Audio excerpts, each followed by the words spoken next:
여러분, 이준석을 영원히 지키야 합니다. 이준석.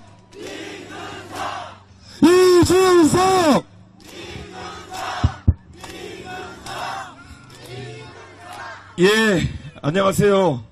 방금 전에 천하람 위원장이 와서 분위기 다 띄워놓고 갔는데 우선 좀 시키고 시작해야 될 것 같습니다. 이제 보통 평소에는 편하게 천하람 위원장 호칭하고 이렇게 하는데 이렇게 먼저 말하고 시작하겠습니다. 야, 나 안 죽어. 절대 죽지 않겠습니다, 여러분. 박수 부탁드리겠습니다.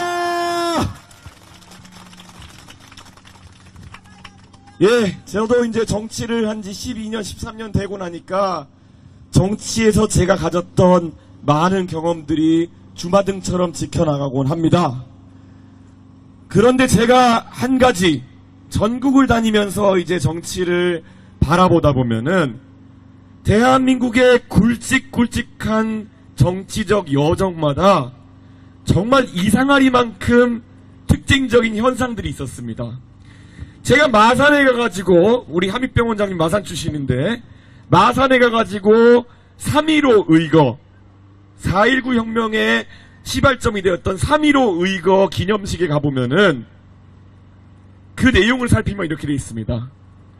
마산에서 결국 부정선거에 대해서 항의하던 마산과 아무 관계없는 전라북도 남원에서 유학 온 김주열 열사가 돌아가시면서 이 사건이 발생합니다.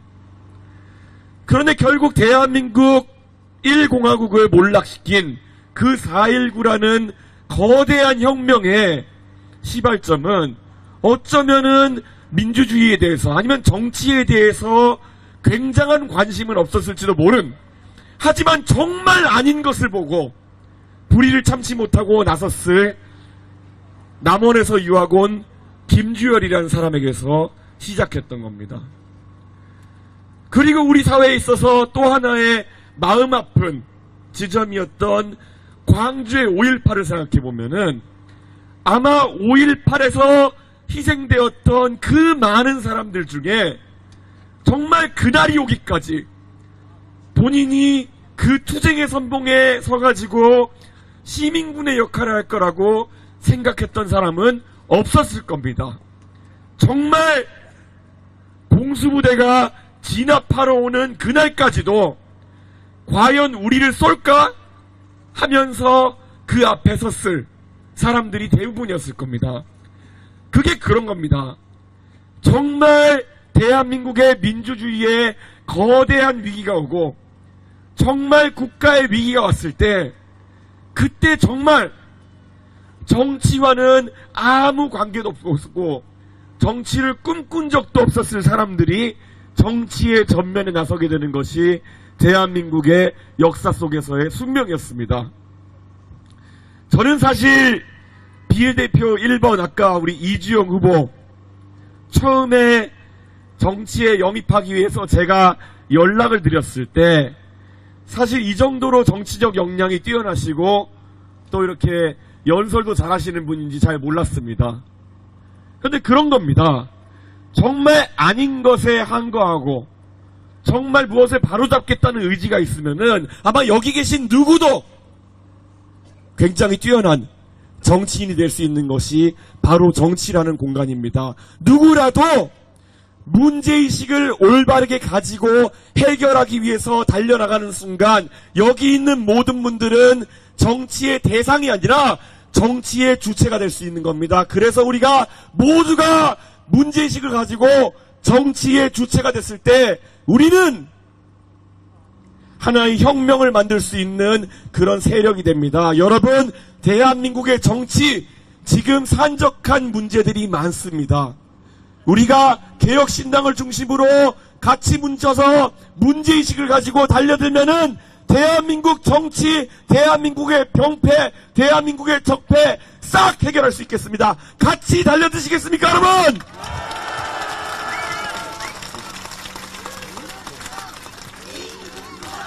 이준석! 언론에서 윤석열 정부가 지금 실정을 거듭하자 결국 이번 선거는 윤석열 정부를 심판하는 선거가 될 것이라 라는 예측을 합니다. 저는 그 분석에 대해서 어느 정도 동의합니다.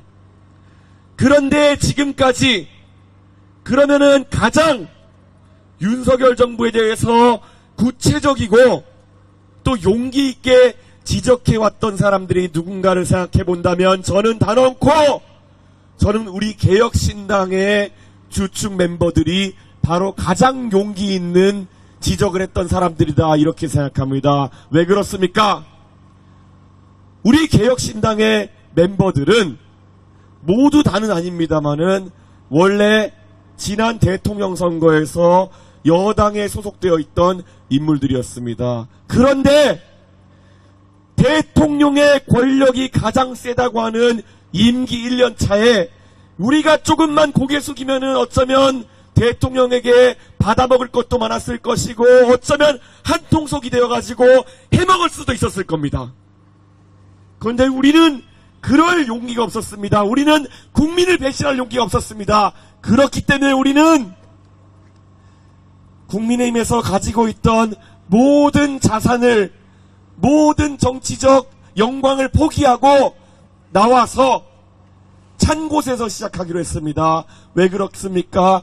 적어도 우리가 정치하는 데 있어서 버리고 싶지 않았던 것은 우리 스스로에 대한 그리고 국민에 대한 떳떳함이기 때문이다 여러분.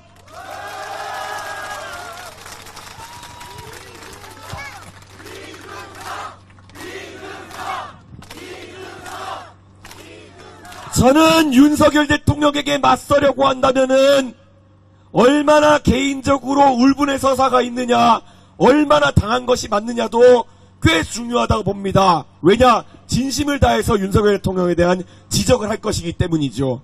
하지만 무엇을 가지고 정확히 알고 무엇을 바로잡으려 하는가를 아는 것도 굉장히 중요하다는 생각을 합니다. 저는 최근에 조국 전 장관께서 하시는 말씀 많이 들었습니다. 조국 전 장관과 윤석열 대통령, 한동훈 위원장 간에 어떤 서사가 있는지는 대한민국 국민들이 잘 이해하고 있습니다. 그래서 저도 조국 전 장관이 윤석열 대통령에게 지적하는 그 모습은 어쩌면 마음 깊은 곳에서 우러나는 진심일 거라는 생각을 합니다. 하지만 열심히 때리는 것과 잘 때리는 것은 조금 다르다는 생각을 합니다. 지금 만약에 우리가 다시 시계를 5년 전으로 돌려가지고 검찰청 건물에다가 레이저로 검찰개혁 쏘고 이러던 문화로 돌아간다 그러면은 우리는 대한민국 정치 다시 5년 전으로 돌리는 겁니다. 태극기 부대는 광화문에서 모이고 그 다음에 검찰개혁 부대는 서초동에서 모이고 이런 식의 정치로 해결되지 않았던 것이 지난 대한민국 5년의 정치 아니었겠습니까?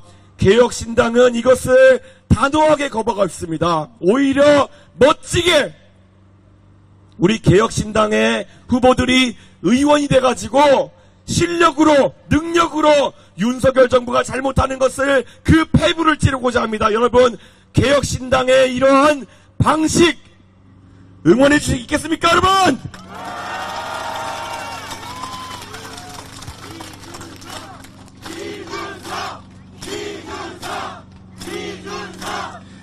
저는 기대합니다.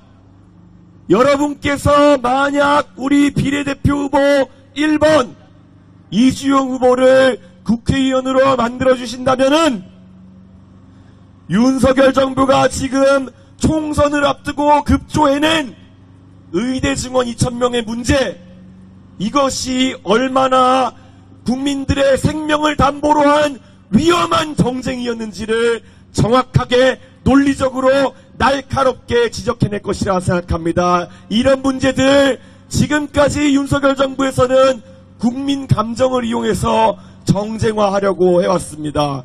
이런 부분을 지적하면은 역시나 편가르기 논리밖에 없었습니다. 너 의사편이지? 이렇게 물어가지고 입을 막으려 하는 시도, 정말 비열한 시도였습니다. 결국 대한민국에서 이런 것들을 바로잡으려면은 누군가는 국회 상임위장에서 똑똑한 모습 보여야 되는 거 아니겠습니까, 여러분?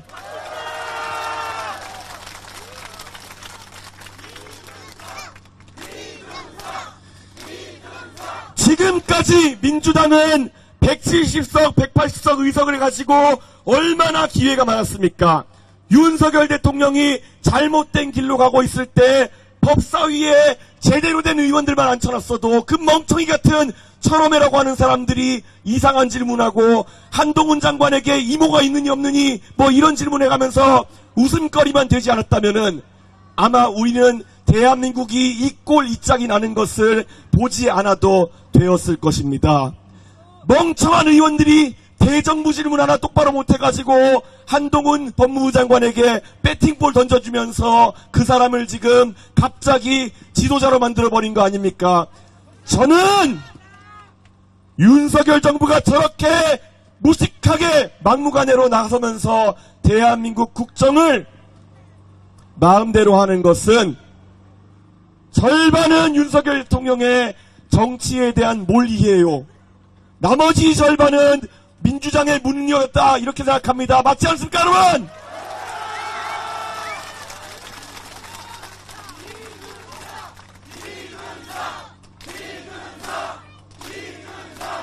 저는 지금 양비론을 하려고 하는 것이 아닙니다. 저는 그러나 지적합니다.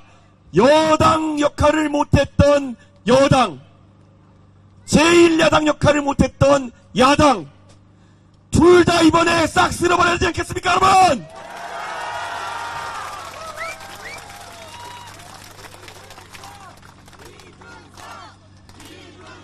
전국의 유권자 중에서 야 여당 니네도 제대로 못했다, 민주당 니네도 제대로 못했다, 이것을 여러분의 표심으로 정확하게 보여줄 수 있는 유일한 지역구 3파전 바로 이곳 화성을입니다. 맞지 않습니까, 여러분?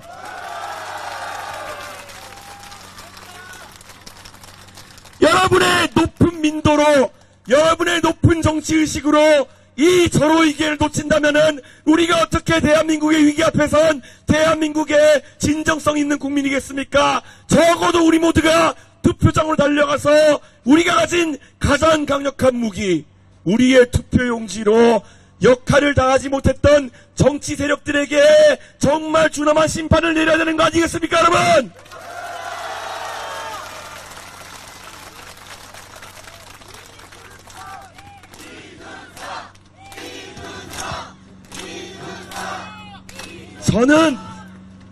저는 정말 제가 꿈꾸던 많은 정치개혁의 과제들, 어쩌면 국민의힘이라는 거대 정당의 당대표가 되면은 많은 것을 이룰 수 있을 것이라는 생각에 희망에 겨워서 당대표가 된 뒤부터 많은 일을 벌였습니다.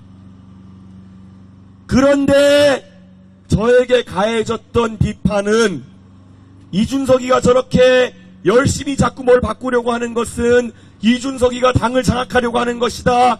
그래서 대통령이 되려고 하는 것이다. 그렇기 때문에 저놈을 끌어내려야 된다. 이런 식의 비판밖에 듣지 못했습니다. 저는 이렇게 말합니다.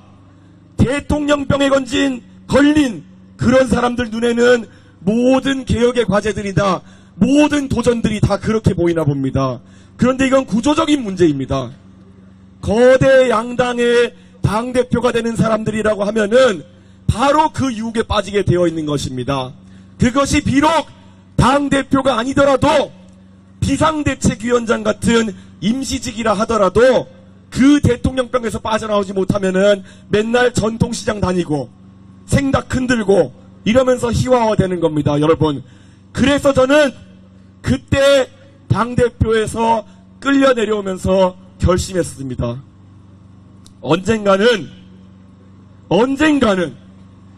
이 덩어리에 의존해가지고 대한민국을 개혁하는 것은 쉽지 않겠구나라는 생각했습니다. 그렇다면은 남은 길은 오직 하나, 정말 초심부터 시작해서 정말 벤처기업을 일구는 느낌으로 정당을 새로 만들어서 시작부터 깨끗한 정당 만들어야 되는 거 아닌가 고민했습니다. 여러분, 만약에 이번에 저희 개혁신당이 지역구에서 정정당당한 승부로 당선자를 배출하게 된다면은 우리는 정말 정치개혁을 선도할 수 있는 깨끗한 정당의 시초를 닦는 것입니다. 여러분, 이것의 중요한 정치적 의미를 알아주십시오. 이것을 시작으로 해서 다음 지방선거에서, 그 다음 대통령 선거에서 우리는 어쩌면은 정치개혁의 정확한 지형점과 메시지들을 만날 수 있을지 모릅니다. 저는 그날이 기다려집니다. 여러분, 저의 이 절박한 마음을 이해해 주시고 그날이 오기까지 함께 해주시겠습니까? 이준석! 이준석! 제가 함께 해달라고 하는 이유는 이 과정은 개혁신당 안에서의 움직임과 바깥에서의 움직임이 같이 일어나야 되기 때문입니다. 제가 참 국민의힘에 덧정 떨어진 이유가 뭐냐 하면은 초등학교 4학년 때 제가 따개비 한문수고라는 책에서 배웠던 한문수고를 썼다는 이유로 저에게 징계가 떨어졌을 때 이 당은 도대체 개념이 있는 당인가 하는 생각이 들었습니다. 양두구육 썼다고 해가지고 어떻게 사람을 양에 비유할 수 있느냐, 개에 비유할 수 있느냐, 그래서 징계받았습니다. 그렇게 말씀하신 분이 지금 이철규 의원이라는 그 당의 윤핵관이라는 실세입니다. 그분이 과연 지적인 능력이 딸려서 그랬는지 모르겠지만은 결국 그 정도 수준의 방법밖에 못 쓰는 당에게 미래는 없다고 생각했습니다. 오늘 저는 그래서 또 다른 한자 성어를 쓸까 생각합니다. 우리가 개혁을 이뤄내기 위해서는 안에서의 노력들과 밖에서의 노력들이 같이 되어야 됩니다. 병아리가 알을 깨고 나오려 그러면은 안에서 쪼는 느낌도 있어야 되고 밖에서 부리로 쪼아가지고 껍데기를 동시에 깨야 됩니다. 이거를 한자성어로 줄탁동기라고 할 겁니다. 그런데 이 줄탁동기의 과정이라는 것은 정말 어렵습니다. 왜냐? 우리가 알을 깨려고 노력하는 순간 사실 밖에는 많은 포식자들이 어떻게든 이 깨어난 병아리를 잡아먹으려고 노리고 있습니다. 제가 예전에 당대표가 되었을 때 가장 먼저 나왔던 기사가 뭔지 아십니까? 자전거를 타고 출근했다. 그 전까지는 여러분이 아마 어딘가 KBS 다큐멘터리를 보면서 왜 북유럽의 국회의원들은 자전거를 타고 출근할까? 정말 멋있다. 이렇게 한번 생각해 본 적 있을 겁니다.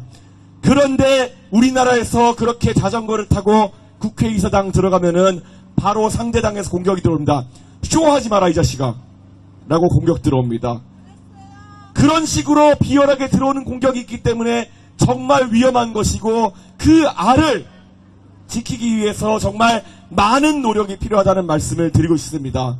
정치개혁이라는 거 정말 기득권이 쳐놓은 그물이라고 하는 것은 너무 오밀조밀해서 우리가 이걸 뚫고 나갈 수 있을지 의문이 들 정도이기도 합니다. 이 자리에서 지금 방금 전에 격정적인 사회를 보면서 분위기를 띄웠던 우리 이기인 비례대표 6번 후보에 대한 이야기를 해보고 싶습니다.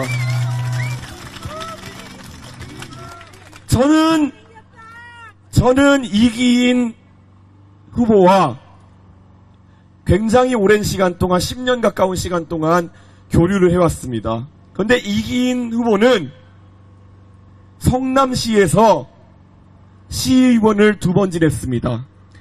2번째 당선될 때는 바른미래당으로 2인 선거구에서 당선되는 기적을 썼던 사람입니다.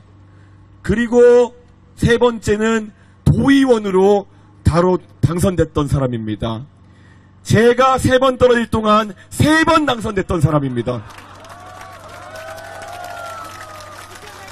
그리고 떳떳하게 정치해왔고 방금 전에 그 열정적인 에너지를 보셨으면 알겠지만은 능력도 뛰어난 사람입니다.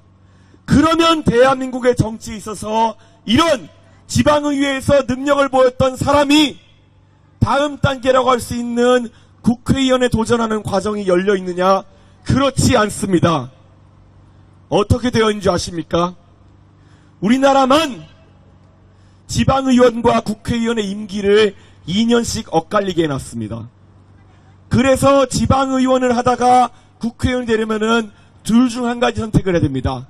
2년 일찍 때려쳐서 욕먹던지 아니면 임기 끝나고 2년 동안 놀면서 잊혀지던지. 왜냐? 국회의원들 입장에서는 젊고 능력 있는 참신한 젊은 지방의원이 나한테 기어오르는 것을 구조적으로 막아버리는 것이 유리하다고 생각하기 때문에 그렇습니다. 이런 것들 다 뜯어내야 되지 않겠습니까, 여러분?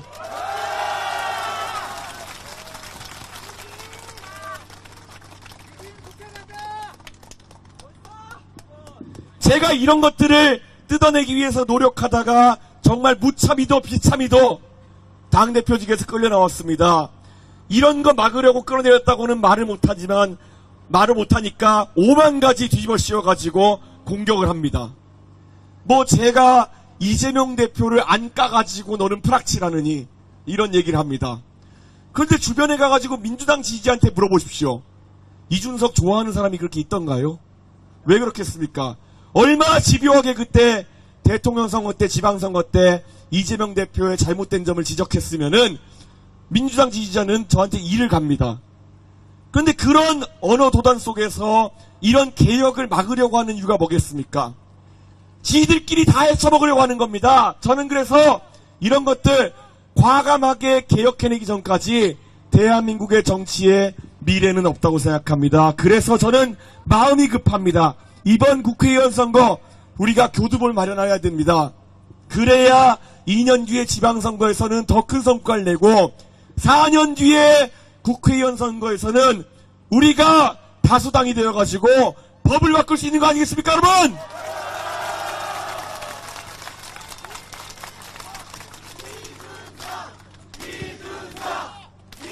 이준석 마음이 급합니다. 저 정말 마음이 급합니다. 저 개인적이어야 이 정도로 유명해졌으면은 제가 어떻게든 먹고 사는 데는 지장은 없을 겁니다. 하지만 정치 개혁에 있어가지고 주어진 기회라는 것, 이것을 우리가 활용하지 못하면은 4년씩 아니면 8년씩 대한민국의 미래가 늦어집니다. 아까도 이야기했지만은 우리만의 미래가 아닙니다. 바로 이 동탄에서 유모차에 타고 있는 아이들의 미래일지도 모릅니다. 여러분 자녀들의 손자 손녀들의 미래일지도 모릅니다. 이것이 더 길어져서 12년, 16년, 20년 이렇게 되면은 우리는 지쳐가지고 쓰러지는 겁니다. 그래서 저는 이 자리에서 간곡하게 호소합니다. 이번에 개혁신당 교두보를 적어도 마련해지지 않겠습니까, 여러분?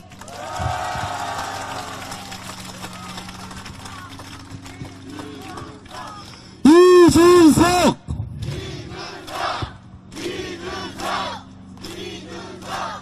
지금 화성 을에 나와 있는 다른 두 분의 후보들 처음에 선거 시작할 때 방송 인터뷰 하셨던 거 보면은 정치를 처음 시작하셔서 그런지 굉장히 도발적인 멘트를 저한테 많이 날리셨습니다. 한 후보는 저한테 3% 따위의 정당의 대표라고 말했습니다. 한 후보는 저한테 별거 아니라고 얘기했습니다. 그런데 제가 48시간 무박이일 유세 선언하자 어제 그분들이 같이 선언하시더라고요. 그만큼 경쟁이라는 거는 중요한 겁니다. 경쟁이 있어야 대한민국에서는 다들 뛰게 되는 것입니다. 우리가 독과점을 허용하는 순간 피해를 보는 것은 소비자인 것처럼 경쟁이 없으면 유권자가 손해보는 겁니다. 그래서 저는 이야기합니다. 저 이준석 동탄 출마하기 잘했지 않습니까, 여러분? 이준석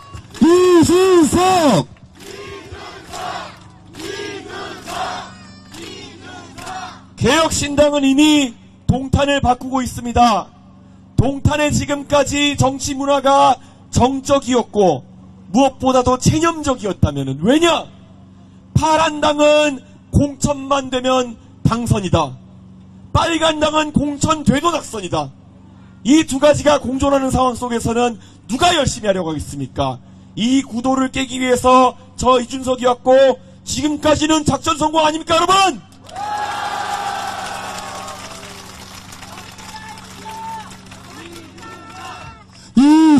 이준석! 박근혜!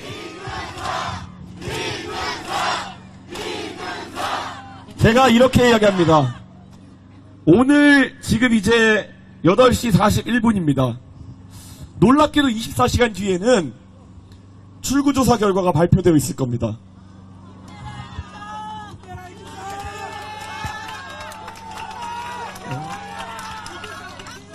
갑자기 불안하죠? 조금이라도 덜 불안해지시려면은 아까 이주영 후보가 말했던 것처럼 여기 끝나고 나면은 다 가서 전화에 돌려야 되는 겁니다. 맞지 않습니까, 여러분? 왜 그렇습니까? 우리가 아까 민주주의 역사 속에서 굵직굵직한 지점들을 제가 얘기했습니다. 4.19 그 많은 사람들이 이승만 대통령과 곽영주가 발표 명령을 해서 총을 쏘게 했을 때 희생됐습니까? 5.18 그 전에 막을 기회가 있었습니다. 소위 서울역 회군 그 당시에 옳았다고 생각했겠지만은 서울에서 막아내지 못해서 아까 말했던 것처럼 광주에 자기가 민주주의의 최전선에 설지 몰랐던 그 사람들이 시민군이 되어가지고 싸워야 했던 겁니다. 저는 그래서 이 자리에서 또 말씀드리는 겁니다. 이 기회를 놓쳤을 때 우리는 얼마나 후회하게 될지 모릅니다. 이번에 동탄에서 경쟁체제를 제대로 정착시키기 위해 가지고는 이번에 꼭 이준석이 당선되는 꼴을 봐야 되는 거 아니겠습니까, 여러분?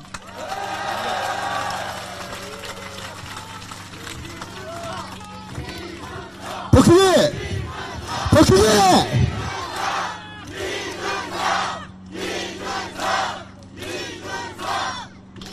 대한민국 정치에 있어가지고 결국 기회가 있을 때 그 기회를 우리가 소화해내지 못하면은 그 과제는 다음 세대에게 더 큰 과제로 넘어가게 될 것입니다.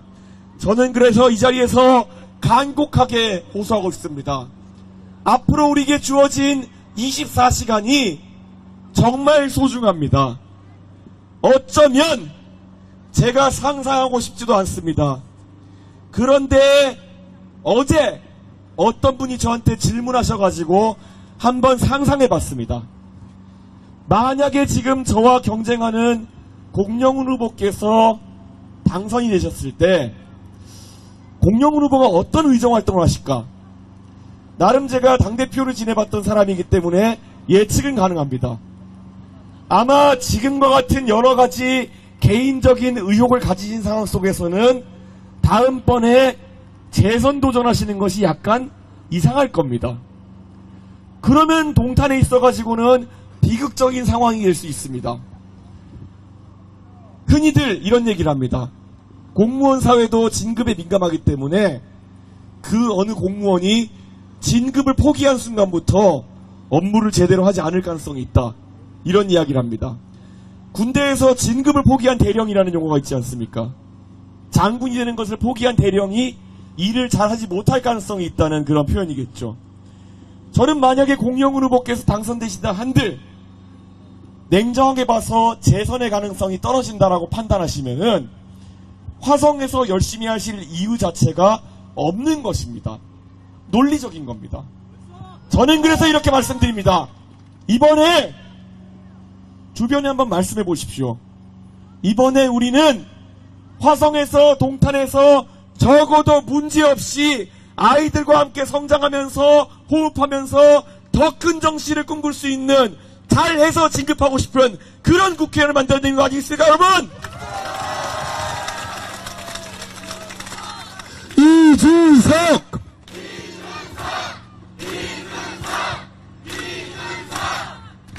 정치 개혁에 있어가지고 정말 많은 것이 떠오르고 하고 싶은 일이 많습니다. 그리고 거기에 더해가지고 동탄 구석구석을 돌아볼 때마다 제가 처음에 동탄 오면서 말했던 것처럼 이 동탄 시도시에 올라가는 콘크리트만큼이나 부족한 문화, 그리고 교육, 그리고 우리가 향유할 수 있는 그런 여러 가지 시설들 더 보강해 넣어야 되는데 이런 일들 마음이 급합니다. 마음이 급하고 동탄에서 일할 수 있는 사람을 선택해야 되는데 그게 저였으면 하는 상상에 매일 새벽 4시쯤에 잠을 깨곤 합니다. 여러분 이렇게 일하고 싶어가지고 몸이 달았던 적이 없습니다. 여러분 저 일하고 싶은데 뛸 수 있게 해주시겠습니까?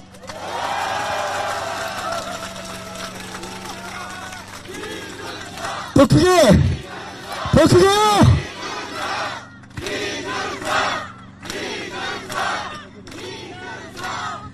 정말 대한민국의 많은 국민들 나라 걱정도 요즘 많이 하고 있습니다. 그런데 정말 저는 더 걱정인 것이 있다면은 이 나라 걱정에 대한 해법으로 나오는 세력들이 더 걱정스럽다는 겁니다.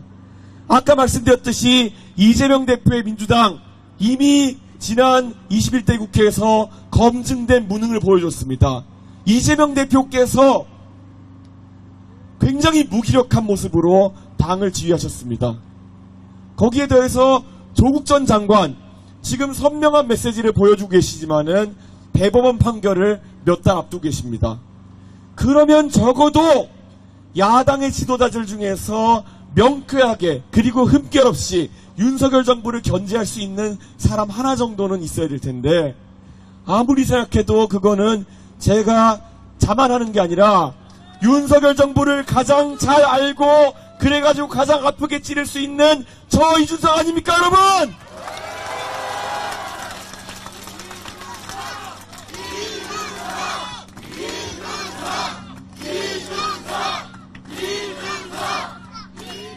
그냥 주변에서 아직까지 마음을 정하지 못했던 사람들에게 설득할 수 있는 여러 가지 방법으로 냉정하게 만약에 윤석열 정부가 조금은 더 견제되었으면 좋겠다라고 생각하는 화성시 의뢰 한 75% 정도 되는 사람들을 설득하시려면은 이렇게 물어주십시오. 지금 나와 있는 후보 셋 중에 누가 당선되어야 윤석열 대통령께서 좋아하시는 약주가 술맛이 제일 떨어질까 한번 물어봐 주십시오 여러분! 이준석!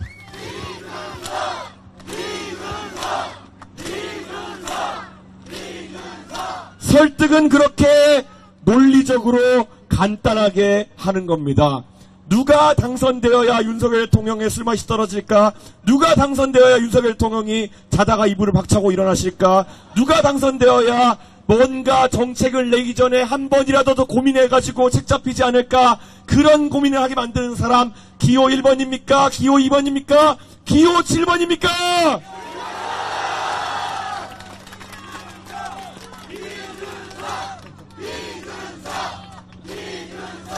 자, 해보니까 정말 쉽죠? 예. 자, 다시 한번 하겠습니다. 윤석열 대통령의 술맛을 떨어뜨리고, 윤석열 대통령이 자다가 일어나게 만들고, 윤석열 대통령이 이상한 행동하기 전에 한 번쯤 곱씹어보게 만드는 사람. 그게 바로 여러분이 정치 영역에서 기대하는 이준석의 능력 아니겠습니까, 여러분? 저에게 왜 윤석열 대통령이 자격이 부족한 것 같으면서도 대통령 만들었냐고 묻는 사람이 있다면은 저는 이렇게 말씀드립니다. 저는 그 당시에 막강한 권한을 가지고 있는 여당 대표였고 윤석열 정부가 아무리 잘못해도 저는 여당 대표로서 그걸 막아세우겠다는 자존심과 용기가 있었고 그래서 저는 괜찮을 거라고 생각했습니다. 그것이 아니랬기 때문에 문제일 수는 있겠지만은 원래는 그게 정상적인 판단인 겁니다. 그냥 윤석열 대통령이 우리 상식보다 조금 더 이상한 분이었던 겁니다. 그렇지 않습니까, 여러분?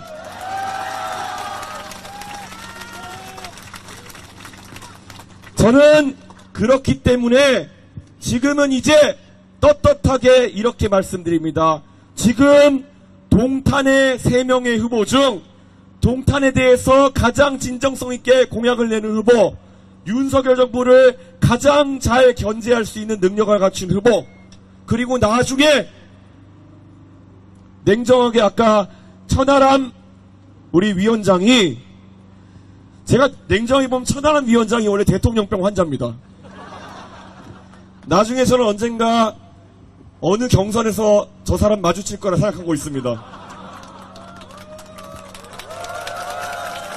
그런데 적어도 나중에 경쟁하는 건 둘째 치고 이 화성바닥에서 나중에 그래도 가장 큰 거 노려볼 수 있는 사람 기호 1번입니까? 2번입니까? 7번입니까? 여러분!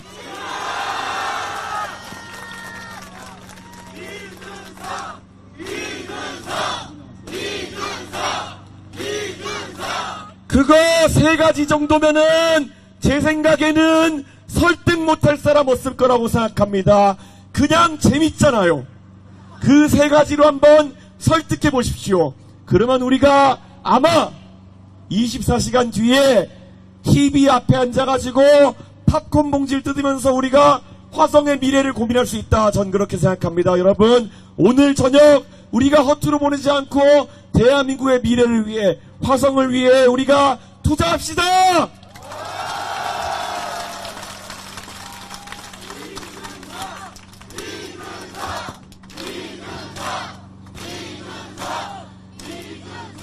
제가 요즘 유세차를 타고 돌아다니면서 가장 즐거운 거는 그래도 이 아이들이 저를 굉장히 좋아해 준다는 겁니다. 예.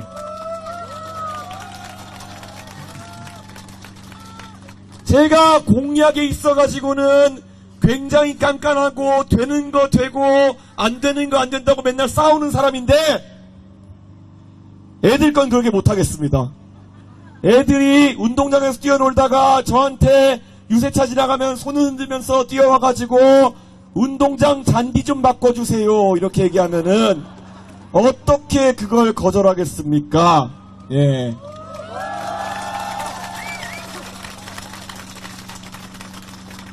예전에 문재인 대통령께서 사람이 먼저다라는 카피를 쓰셨던가요?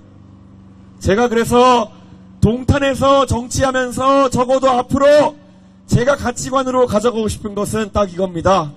저에게 앞으로 여러 가지 우선순위가 생길지 모르겠습니다. 하지만 이 원칙 하나는 명확하게 하겠습니다. 아이들의 미래가 먼저다. 어떻습니까, 여러분?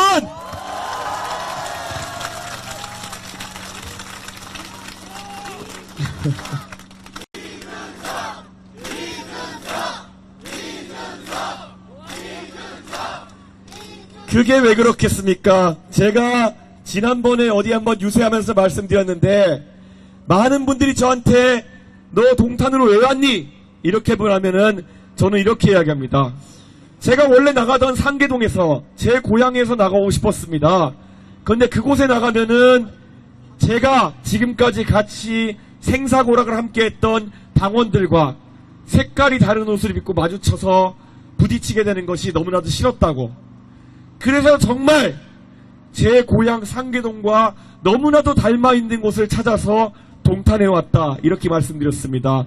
30년 40년 전에 상계 신도시였던 제 고향, 그 당시에 허허벌판에 아파트 세워가지고 4호선 종점에 화이트 칼라들이 자녀 교육 한번 잘 시켜가지고 신분 상승해보겠다고 모였던 그 동네의 성장을 너무 잘 알고 있는 저이기 때문에 지금 배드타운이 되어버린 제 고향 상계동보다는 조금 더 아이들에게 나은 것을 주고 싶어가지고 제가 할 일이 있고 싶다는 생각에 이 동탄을 골랐습니다. 그래서 약속드립니다.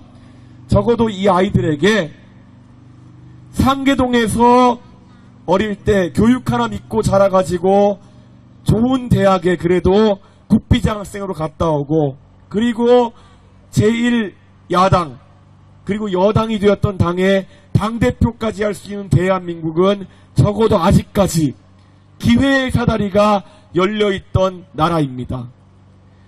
저는 앞으로 제가 정치하면서 이 기회의 사다리가 동탄의 모든 아이들에게 열려있도록 최선을 다하겠습니다. 만약 그것이 사다리가 무너진다면은 저는 제가 정치하는 이유를 상실하는 것이고 제 존재의 이유를 상실하는 것입니다. 여러분, 저와 함께 아이들의 그 사다리, 아이들의 꿈을 지키는 길에 함께 해주시겠습니까?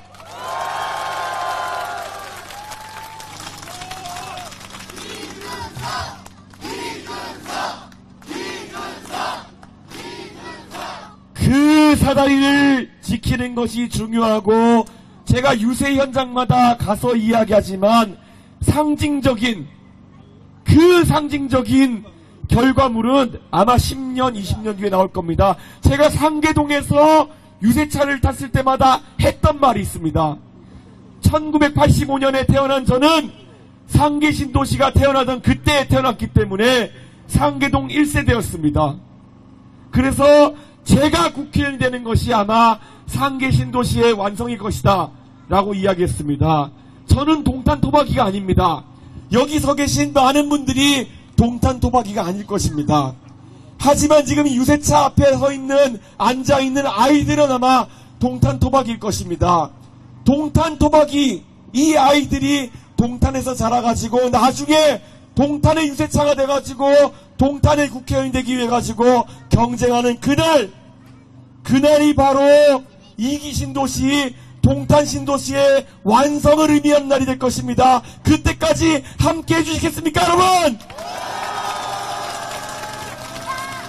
저도 언제까지 자리를 지킬 생각 없습니다. 그날이 오면 아이들에게 그 자리를 물려줄 수 있는 그날을 꿈꾸며 아이들이 성장할 때 옆에서 버팀목이 되는 그런 정치를 하겠습니다. 여러분, 제 정치 동탄에서 올바른 길이 갈 수 있도록 항상 지켜봐 주시고 그 길에 함께 해주십시오. 무엇보다도 내일 제가 아이들에게 했던 수많은 약속, 어느 아이에게 했던 운동장에 잔디 깔아주겠다 했던 그 약속 지킬 수 있도록 저를 국회의원 만들어주십시오, 여러분.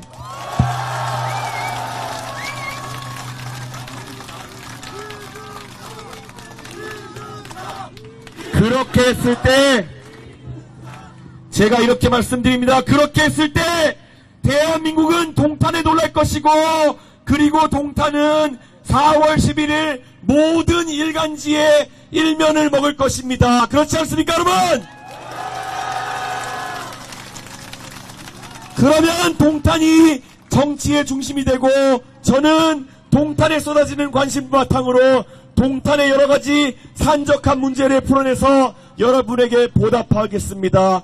여러분, 오늘 밤 함께 만들어 봅시다. 감사합니다. 여러분 뜨거운 박수를 부탁드리겠습니다. 이준석!